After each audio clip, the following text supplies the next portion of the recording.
Good evening.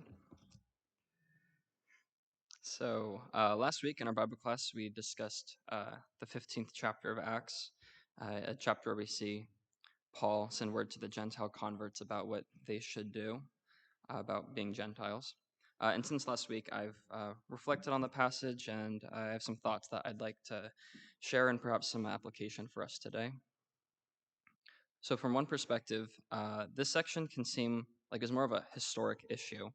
A question was posed: should Gentiles be circumcised and observe the law of Moses? The answer is a pretty clear no. And so today we have an answer to a question that many of us may have not even had the opportunity to ask before we already had the answer. Um, but there's more to the passage than just that. In the 28th and 29th verse, Paul writes a letter that says, "For it seemed good to the Holy Spirit and to us to lay on you no greater burden than these requirements, that you abstain from what has been sacrificed to idols, and from blood, and from what has been strangled, and from sexual immorality. If you keep yourselves from these, you will do well. Farewell."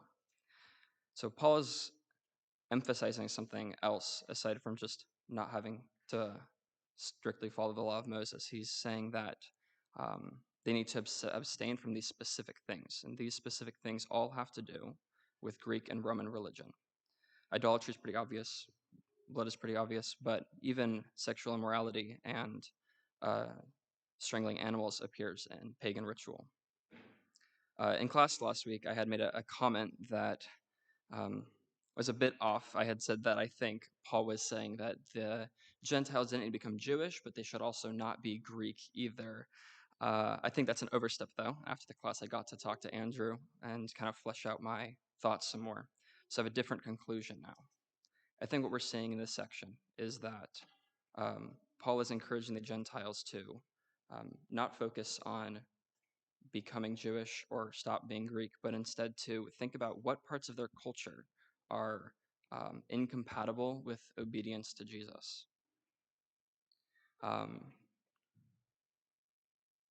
so I think this question of what in our culture is incompatible with our obedience to Jesus is something that we actually can apply to ourselves today. It's maybe a difficult question, but if we think about it, even if we don't see the same idolatrous rituals, we do still see that sometimes greed and pride and lust are celebrated. So if we are to be obedient to Jesus, we should abstain from these things so that they do not distract us from our obedience to him. If you have yet to take the first step in obedience, which is being baptized, or if you would like the support and prayers of the congregation, please come forward as we stand and sing.